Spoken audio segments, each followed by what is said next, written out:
Welcome to me. To me? That's all I meant to say. Welcome to CXCD, and today we're gonna be taking a look at the most scariest, most horrifying, jaw-dropping My Little Pony episodes. Okay, it can't be that scary, can it? I mean, I'll be honest, there's only so much horror you can squeeze out of MLP before it starts to just, like, get, like, baby roller coaster vibes, so. Now, to be fair, there are some, concerning moral implications with MLP, right? For instance, is it okay to commit a genocide as long as all the people you are killing are just clones of yourself? Is it okay to give somebody a mortal life unwillingly and without them knowing the consequences? Or to lock a fool in purgatory? Or sell them for a book? There's a lot of weird moral issues. My cat's here. Do you like my claws? With that put in perspective, you know, maybe there is some horror you can squeeze out of this freaking show, but let's take a look at all of the horror-focused MLP episodes. Well, not maybe all of them. Let's look at a couple of horror-focused MLP episodes. And that gives me an interesting question. Does Season 1, Episode 2, and Episode 1 count as the Halloween episode? Because think about it. The first episode of FIM aired on October 10th. Happy 15th anniversary, by the way. And the second episode aired October 22nd. So, does that mean Episode 1 and Episode 2 are Halloween episodes? Maybe. I mean, surely not. These episodes had nothing to do with Halloween. Or did they? I mean, think about it. There is a looming threat over Equestria that they have to take care of, a looming scary threat. Her name is literally Nightmare Moon. She was trapped in the moon, or by the moon, whatever. She wanted to cause eternal darkness. I think Episode 1 and Episode 2 are Halloween episodes. That's kind of funny to think about. But I think it would entirely depend on what your definition of a Halloween episode is. After all, it can change quite a bit depending on what you think of the definition. For instance, if a Halloween episode is only an episode that releases around Halloween, you're not going to find a lot of MLP Halloween episodes. But what I'm going off of is if episodes have a Halloween vibe to them. What does that mean? You'll figure it out as I go along, okay? But first, let's fast forward to the first real Halloween episode, and that episode is none other than the Season 2 episode, Luna Eclipsed. Now, this episode is fun for a number of reasons, actually. The reason why I love this episode so much is because the Luna model that is used in this episode is insanely janky. Evidence of this episode kind of suggests that at one point they were making this episode with the Season 1 Luna in mind, aka the Luna with normal hair, right? But for whatever reason, midway through production, they decided to change it to the more flowy styled mane that's similar to Celestia's mane. And during this episode, there are just randomly a few shots where her old mane are clipping through, or maybe there's like this weird in-between mane. You know, the most quoted quote of this episode is, "Huzzah, the fun has been doubled," or whatever. That scene has Luna jank mane. Look at her, like, side mane. It's that Season 1 Luna. Or maybe that wasn't the quote. Maybe the quote was, "How many points have I earned?" I don't remember. Anyways, moving on from Luna's mane, which is both of the princess's hairs are an entire subject worthy of a video by itself because they're just so weird. But one funny thing that MLP likes to do is they just cannot have normal holidays. They can't have Christmas. They can't have Valentine's Day. It has to be weird ponified things. So for instance, Christmas isn't Christmas, it's hearthswarming. Valentine's isn't Valentine's, it's Hearts and Hooves Day. And of course, our beloved Halloween isn't Halloween. It's actually called Nightmare Night. Ooh. Now, unlike our Halloween, Nightmare Night was a tradition based off of what? Luna's banishment? Basically, this is some really creative world building, but all you gotta know is that the ponies will dress up in Halloween costumes in order to hide from the spirit known as Nightmare Moon. Or I guess not spirit, the creature known as Nightmare Moon. And these ponies will give some candy to hopefully starve off the evil spirit. But I mean, isn't it just kind of funny that Celestia let this happen? Luna turned into Nightmare Moon due to, like, jealousy, right? But when Luna is banished, the pony's first idea is to then create a holiday celebrating her banishment. That doesn't seem really right to me, right? And Celestia didn't put a stop to this? Wasn't Celestia also similarly gutted when Luna was banished? Don't you think she would be a little bit pissed off when all of her ponies started celebrating Luna's banishment? Imagine how Luna feels when she comes back from her 1,000-year banishment, only to learn that everyone celebrates that she's gone.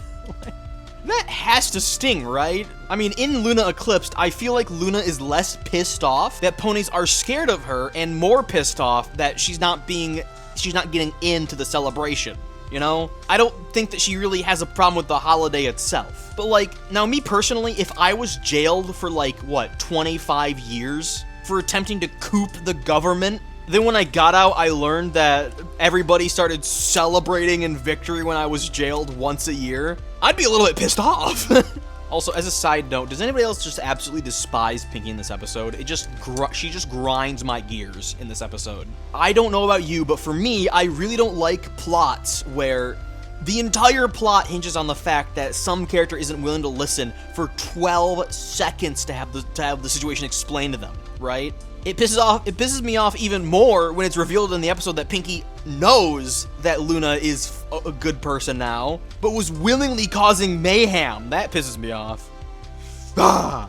The next Halloweeny episode is called Castle Mania. Wait a minute, Castle Mania? Doesn't that sound very similar to Castlevania?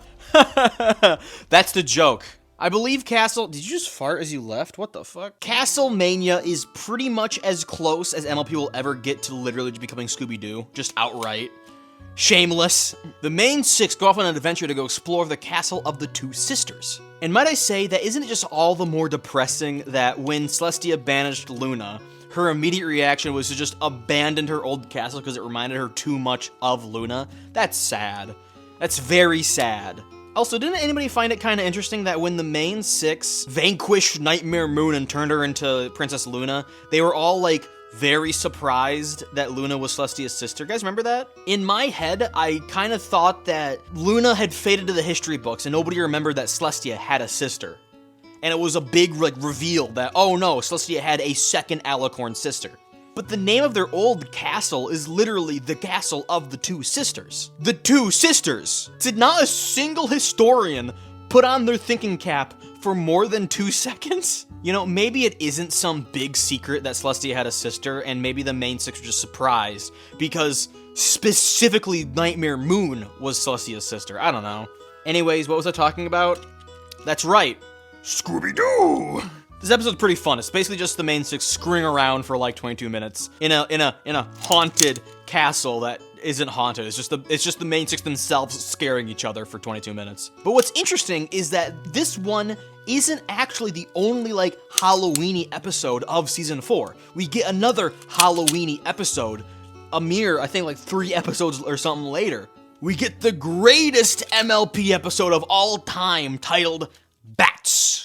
Applejack has a problem with bats, or fruit bats, killing all of her orchid, apples, kills all her apples. So Twilight, to help her friend, uses a spell to hopefully turn the bats off of apples. But unfortunately, this spell ends up backfiring on Fluttershy, who's using her special stare ability to make the bats stay still. The backfire ends up making Fluttershy turn into the closest thing FIM ever got to actual bat ponies. God, bat ponies are so annoying, man. Because despite being like an absolute staple of the fandom, with like 1 out of every 3 OCs being a bat ponies themselves are horrifically underrepresented in the show itself. I'm pretty sure off the top of my head, we saw them pulling Luna's cart once in season 2, in Luna Eclipsed, that's what we just covered.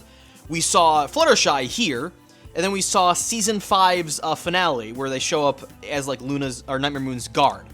And that's it. I'm pretty sure they were literally never shown again. Plus, there's like analysis and evidence that may or may not suggest that bat ponies themselves aren't real and are just very fancy illusion spells.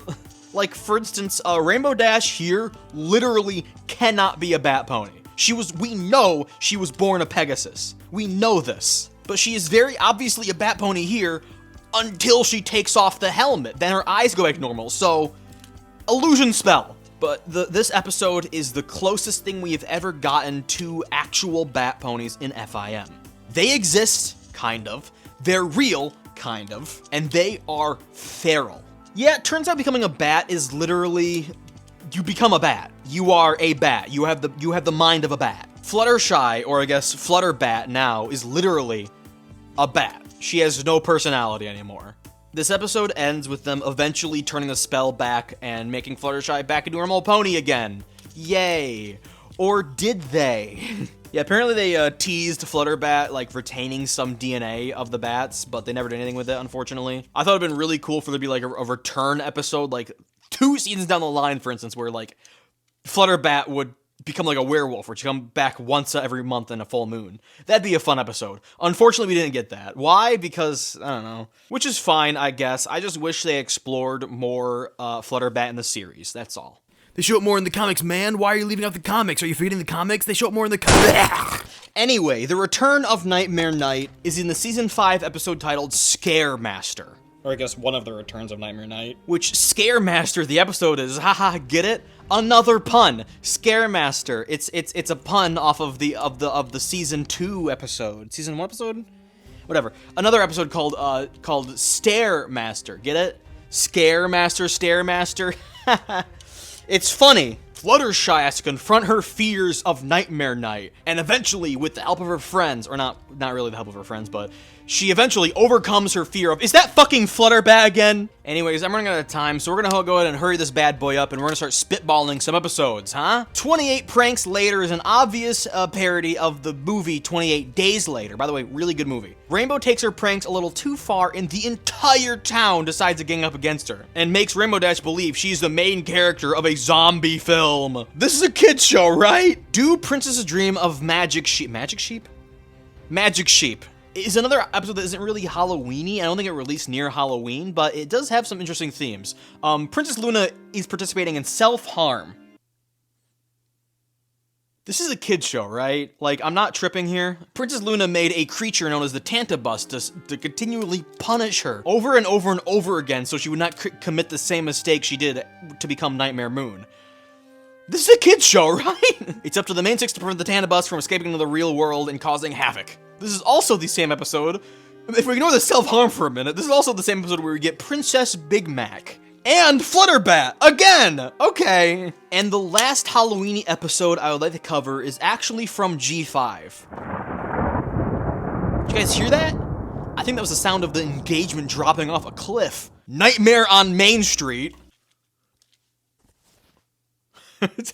It's a pun! Nightmare on Main Street is an episode where the main six set up their the Bright House to be like a Halloween house. It's kind of funny how, with G5, presumably an extremely long period of time has advanced between G4 and G5. A lot of history has been lost to time. They still celebrate Luna's banishment. This episode is definitely, in my opinion, one of the better G5 episodes. I think it's funny that, in particular, Pip has a really hard time scaring Misty, presumably because Misty has faced much bigger fears working under Opaline. She's had all her senses dulled by being manipulated.